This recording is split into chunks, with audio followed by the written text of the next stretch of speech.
அண்மை செய்தி. தனியார் பள்ளியில் மோதல் தொடர்பாக மாணவனுக்கு அரிவாள் வெட்டு ஏற்பட்டிருக்கிறது பற்றிய மேலும் விவரங்களை எமது செய்தியாளர் அமுல் ஜெய்சிங் விவரிக்க கேட்கலாம். வணக்கம் அமுல் ஜெய்சிங், இந்த மாணவனின் நிலை தற்போது என்னவாக இருக்கிறது? கூடுதல் விவரம் என்ன?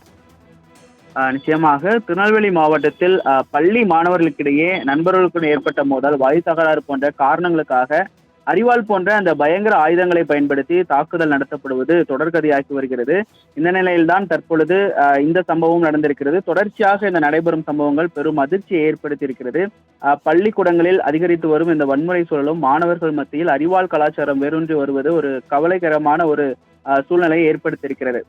இந்த நிலையில வள்ளியூர் அருகே உள்ள அந்த ஏர்வாடியில் அரசு உதவி பெறும் பள்ளியில் மாணவர்களுக்கிடையே இந்த சம்பவமானது நடந்திருக்கிறது. வகுப்பறையில் அமர்வது தொடர்பாக இந்த மோதல் ஏற்பட்டிருப்பதாக காவல்துறையினர் இந்த முதற்கட்ட விசாரணையில நமக்கு தகவல் தெரிவித்திருக்கிறாங்க.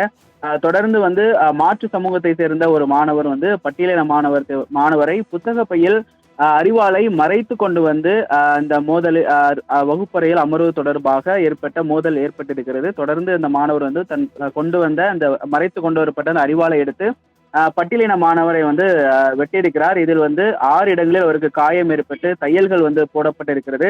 அது மட்டும் இல்லாமல் தடுக்க வந்த மாணவருக்கும் அந்த மாணவன் அரிவாளால் வெட்டியிருக்கிறார். இருவரும் காயமடைந்த மாணவர்களும் அங்குள்ள ஒரு தனியார் மருத்துவமனையில கொண்டு செல்லப்பட்டு தற்பொழுது சிகிச்சை பெற்று வருகிறார்கள்.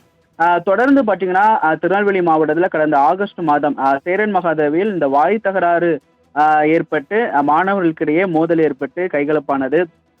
காவல்துறையினர் மாணவர்களை அறிவுறுத்தி அனுப்பி வைத்தார்கள். அதற்கு அடுத்து தொடர்ச்சியாக பாத்தீங்கன்னா கடந்த ஏப்ரல் மாதம் பாளையங்கோட்டையில வகுப்பறையில ஆசிரியருக்கும் மாணவருக்கும், அதாவது பென்சில் பிரச்சனை காரணமாக மாணவன் ஒருவன் சக மாணவனை வெட்டினால் அதை தடுக்க ஆசிரியருக்கும் அரிவாள் வெட்டு விழுந்து இருவரும் காயமடைந்து தனியார் மருத்துவமனையில சிகிச்சை பெற்று வந்தார்கள். அந்த பிரச்சனையும் பூதாகரமாகியது. இப்படி மாணவர்களுக்கிடையே தொடர்ச்சியாக திருநெல்வேலி மாவட்டத்துல அரிவாள் கலாச்சாரம் மேலோங்கி வருவது சமூக ஆர்வலர்கள் மத்தியில ஒரு கவலையை ஏற்படுத்தியிருக்குது அப்படின்னு தான் சொல்லணும். அது மட்டும் இல்லாம தொடர்ச்சியாக இந்த மாணவர்கள் எப்படி இந்த பள்ளிக்குள்ள அரிவாளை கொண்டு வருகிறாங்க, எப்படி கொண்டு செல்ல அனுமதிக்கப்படுகிறார்கள் என்ற கேள்வியும் சமூக ஆர்வலர் மத்தியில எழுந்திருக்கிறது. தொடர்ச்சியாக இந்த சம்பவம் குறித்து காவல்துறையினர் விசாரித்து வருகிறார்கள்.